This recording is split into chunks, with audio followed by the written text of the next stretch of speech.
In the heart of a lush African village, surrounded by towering baobab trees and golden savannas, a boy named Kofi was born with eyes that seemed to hold the secrets of the earth.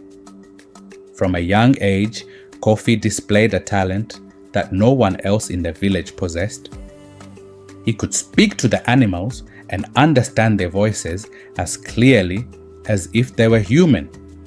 The first signs of his gift emerged when he was just a toddler.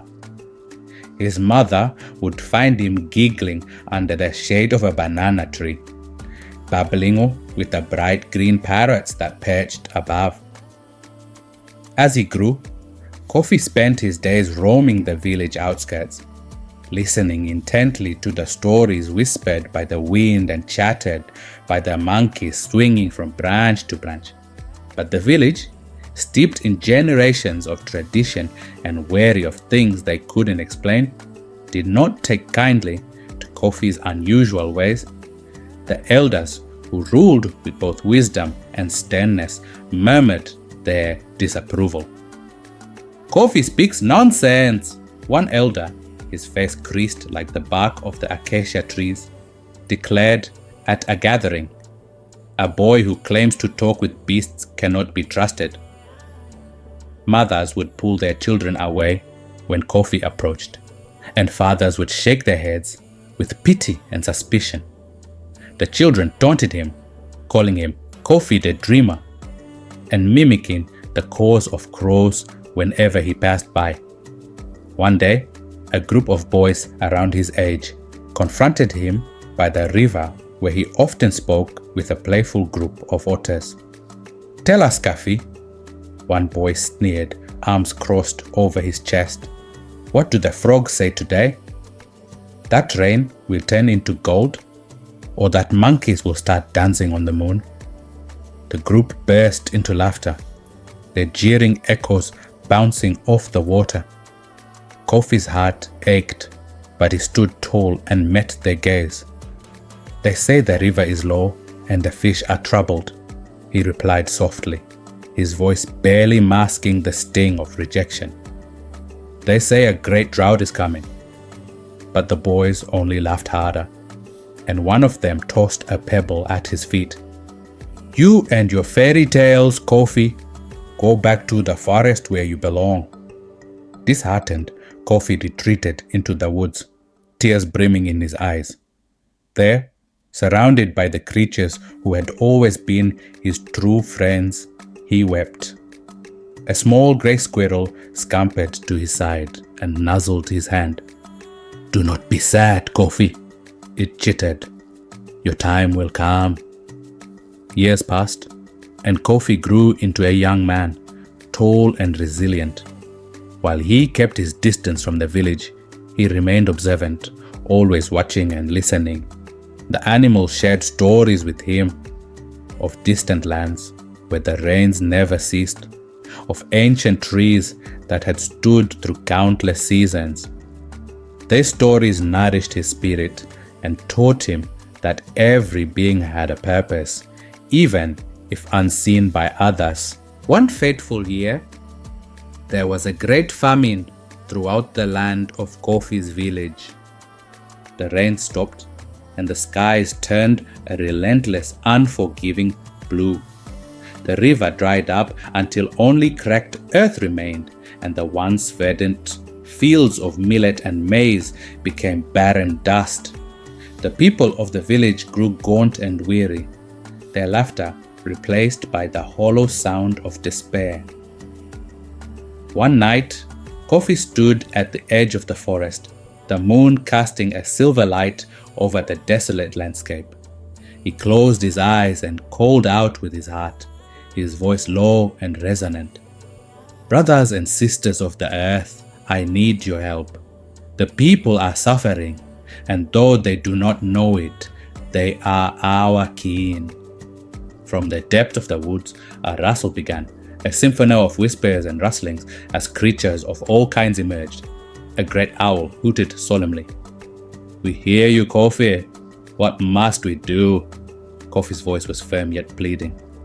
"Fly, run, Crawl to the lands beyond where life still thrives. Bring back food, water, whatever you can carry. A cloud of locusts rose into the night sky, their wings shimmering under the moonlight like living stars. We will search, they said, their voices a collective hum.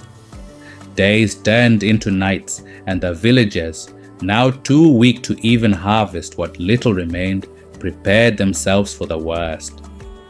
But Kofi did not give up hope. He paced the forest edge, listening for the return of the locusts, for the sound of wings carrying news. Finally, as the sun blazed in the midday sky, the locusts came back. They landed on Kofi's outstretched arms, their voices buzzing with urgency. We found fields ripe with grain and forests heavy with fruit far to the east, they reported. Kofi nodded, tears of relief pricking his eyes. He raised his voice once more, this time addressing the entire assembly of animals gathered before him. It is time. Bring back all that you can carry. Birds flew off in flocks, their wings slicing through the hot air. Monkeys leapt from tree to tree, chattering as they disappeared into the distance. Ants formed an organized line, each carrying seeds and grains. Even the mighty elephants, once thought too proud, joined in, using their trunks to lift large baskets. The villagers were awakened from their restless slumber by the sound of wings and the patter of small feet. They gasped as they saw birds dropping bundles of grain, squirrels delivering nuts, and deer pulling sacks of fruit. Look, a woman cried, pointing to the horizon. The sight before them was astonishing. A procession of animals, large and small, entering the village carrying gifts of sustenance. Kofi walked among them, directing the animals with calm authority. The elders, once so quick to dismiss him, watched with wide eyes. The oldest among them, a man whose voice commanded respect, stepped forward. His face, lined with age and regret, softened as he met Kofi's gaze. "Kofi," he said, his voice thick with emotion, "we were wrong about you. We shunned you when you were but a child, yet here you stand our savior." The crowd, now full of hope and life, began to cheer. Children who once mocked him now looked up with admiration and awe. Kofi smiled, not with pride, but with the quiet satisfaction of knowing his heart had never strayed from love. "Let this be a lesson," Kofi said, his voice clear and strong. "We are all connected, people, animals, the earth itself. If we listen, if we respect one another, we can endure any hardship." The village celebrated that night, their bellies full and their spirits lifted.